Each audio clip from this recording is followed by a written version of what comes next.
As I record this video, today is September 9th, 2018.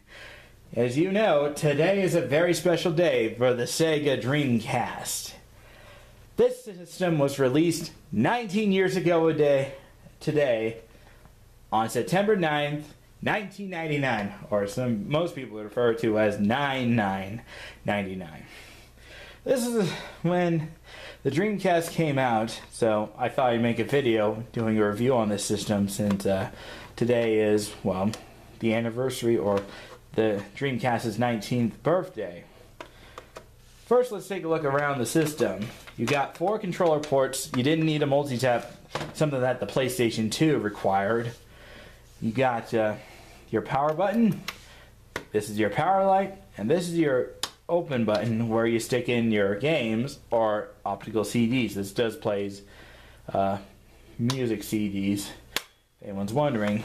On the side right here, you have a fan that basically cools off, keeps the system nice and cool. On the left side, there's nothing to show here. But on the back, you basically got your AC adapter, which is just your standard plug. Uses your standard cable. If you lost one, you can use it, find those easily. This is your serial port. There's not many accessories that use that. There's one that connects to a Neo Geo Pocket, I believe. And there's also an SD card adapter that plugs into here. This is your AV multi-out slot. Now, most people like Adam Corlick would say, get the VGA cable. You would get much better picture on your TV. I personally agree with him on that. But you can also get normal AV cables, S-video, stuff like that. Although I should mention the cables are pretty pricey. So if yours comes with an RF adapter, upgrade to AV. Trust me, the picture is much better on AV. Also, you may be wondering what this is. Well, this is your 56K modem. Well, the Dreamcast had what most other systems did not have at the time. This is a modem that allows you to dial up and connect online.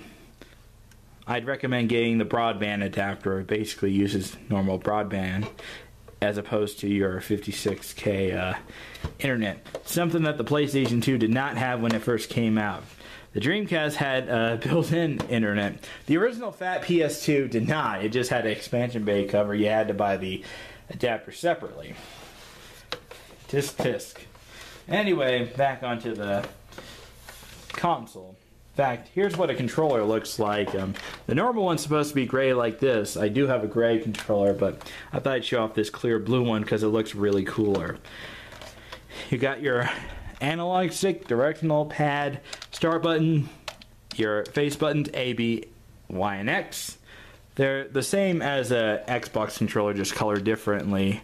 Same with the European and Japanese Super Nintendo, Super Famicom controllers. We got the ugly lavender and purple. But you probably knew that. Down here are your triggers, your L and R buttons. Also, right here you got 2 expansion slots. You can basically stick 2 VMUs in here, or you can stick a Rumble Pack. Some games actually use the Rumble Pack. This is not the official Jump Pack. This is a third-party one made by Mad Catz. Personally, I think Mad Catz is trash, but this accessory, let me just say, this Rumble Pack is actually decent. This is the one that actually came with my Dreamcast that I bought online. I got this one at a thrift shop for a decent $4. This one is so-so. This one's slightly better. I'd actually recommend picking up the official Jump Pack. Oh, and also, this is a VMU, if anyone's wondering what it looks like. This is a green VMU, and it wants me to set the dates. I'll do that off camera, so back onto the review. Review/celebration of the Dreamcast. The Dreamcast had a bunch of good games. Unfortunately, I only have a small fraction of the games. I might collect more in the future. I have Crazy Taxi. That's a fun game. It was also ported on other systems, but I recommend getting the Dreamcast version just to be more hardcore. I also have Sonic Shuffle. Most people say this is a bad game. I'll make a follow-up video on why I think this game deserves a sequel and what needs to be fixed, so stay tuned for that. I also have Sonic Adventure 1 and 2. These are great games. Even if you don't have a Dreamcast, you should get these games regardless for any system. I think it's worth it, in my opinion. Anyway, that's basically the system. I might as well show you what the cables and stuff look like.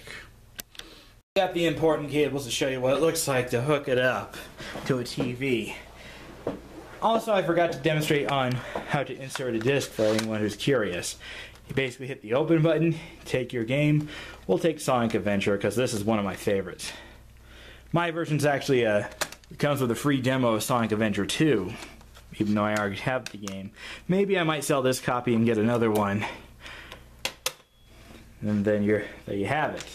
To hook it up to your Sega Dreamcast, what you also need to do is basically hook up your AV cable and your AC adapter. Let's start with the AC adapter. What you need to do is basically plug this portion into the back of the Dreamcast like this. I'll have it backwards, probably. And then you would stick this portion, which is your plug. I live in North America, so my plug looks like this. You may live in Europe, Australia, or other countries. Yours may have 3 prongs, or 2 circular prongs, or 2 diagonal prongs. Depending on where you're from, you plug this into your wall outlet. And then you plug this. This is your AV cable. This is a third-party one. This is not the official Sega one. You plug that back into the AV multi-out into here. Of course, most people like Adam Korlick, who is an awesome YouTuber, you would use the VGA adapter. And then you plug these into your TV. This one has an S-video cable, but my TV does not have S-video, so I have to use composite until I get a component cable if they ever made one. Probably should go VGA. Maybe one of these days in the future I'll do that.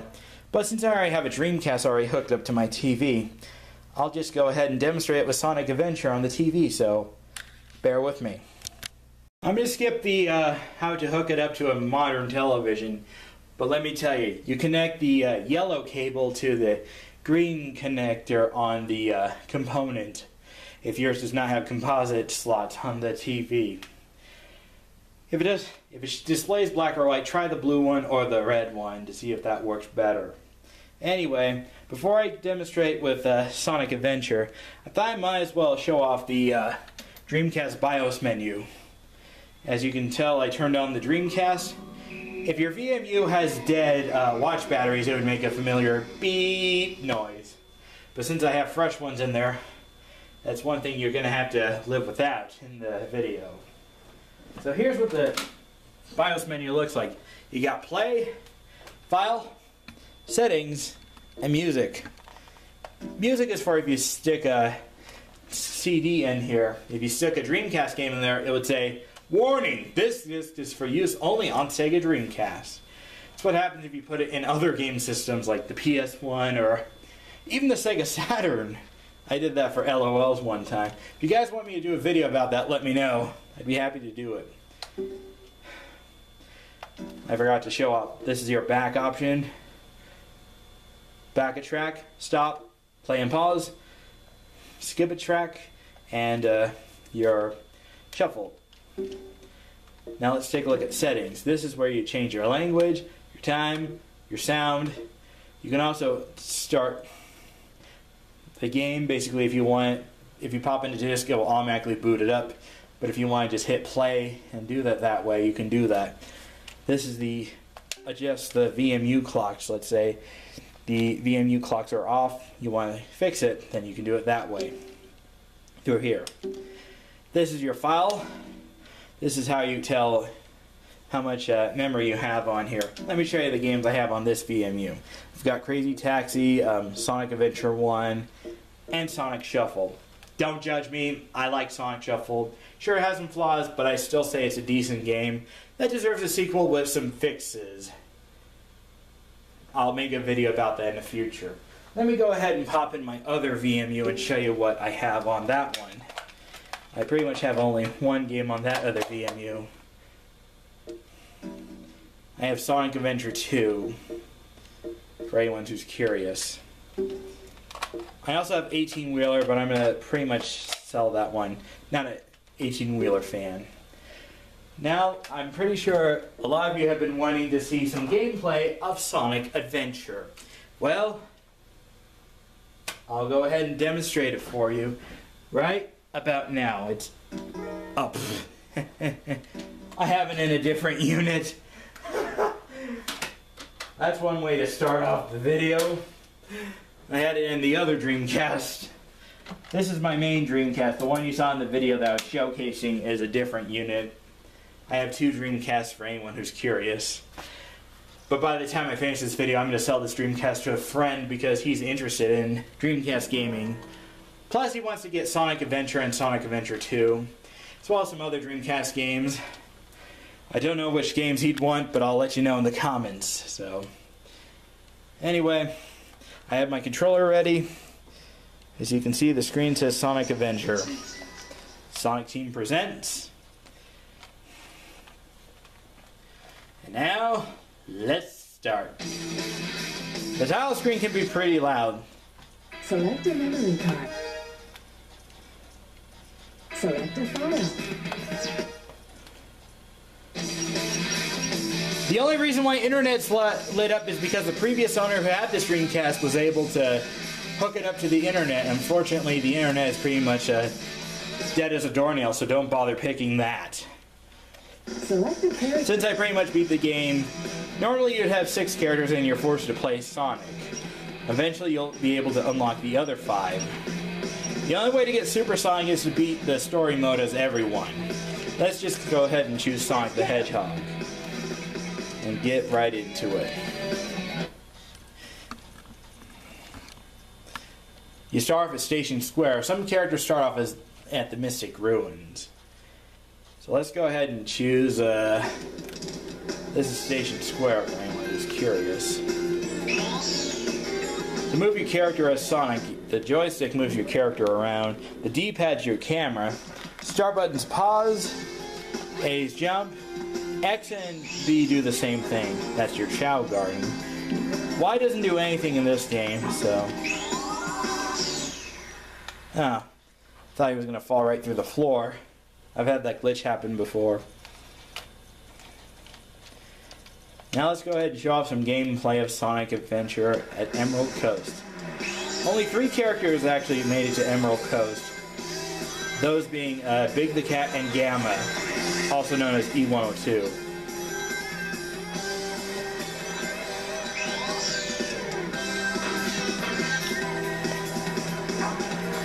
If you're playing as Gamma, you would end up at this portion and capture the frog.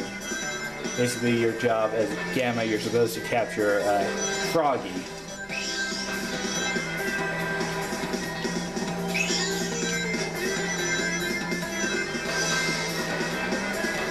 Also, if you have an Xbox 360 or PlayStation 3, I'd recommend downloading this game on those.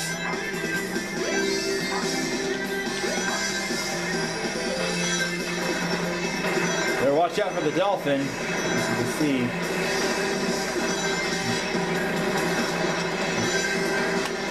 There we go.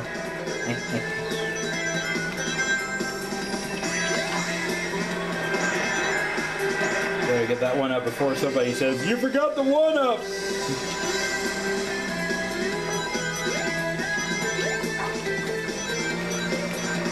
For the live, extra live. That's what not to do. I wasn't paying attention there. Now that's what I call an epic failure. Good thing I got the one up there. Otherwise I'd still have 70. Or drop down to 70. Now we go through here. Which was supposed to happen instead of falling.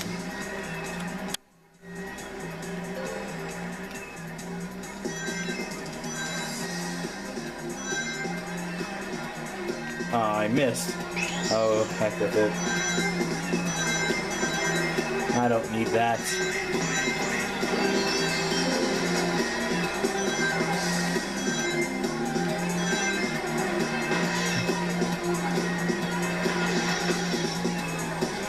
Yep.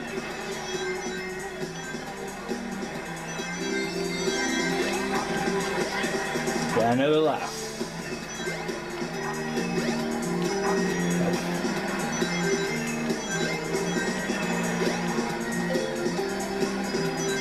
Tomato's tails just grabbed a ring. Jump on panel number 1. It will take you to panels 2 and 3. Jump as soon as you land on a panel or else you'll fall. It's no joke about that. You gotta be quick when it comes to those panels or you'll fall right to the ground.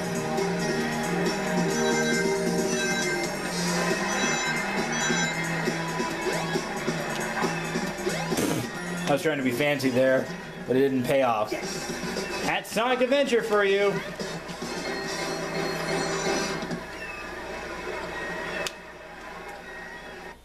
Now, final thoughts. So there you have it. In conclusion, do I recommend the Sega Dreamcast? Absolutely. There's tons of great games besides the 4 I have. If you're looking for a YouTube channel that describes more about the Sega Dreamcast, then I recommend checking out a YouTuber called Adam Koralik. He does a video on a series of Dreamcast accessories and stuff that support the Sega Dreamcast.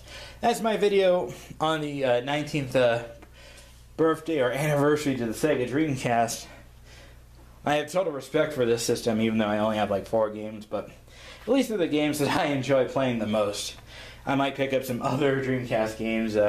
Feel free to let me know what I should pick up as well. I've been considering getting Crazy Taxi 2 and some other racing games for the Dreamcast. Aside from that, that's all I have to say. Thanks for watching. Oh, and one more thing. Something else I need to point out on the other revisions of the Dreamcast, well, released worldwide. The Japanese version looks identical to this one, but this piece right here would be transparent instead of the dark gray. And the ones released for the UK and Australia have a different color swirl. So if yours is a blue one, that's just because there's a company in Germany that already had the orange trademark, so that's why yours is blue. Since I got nothing else to say, that's basically my video on the Dreamcast. Thanks for watching.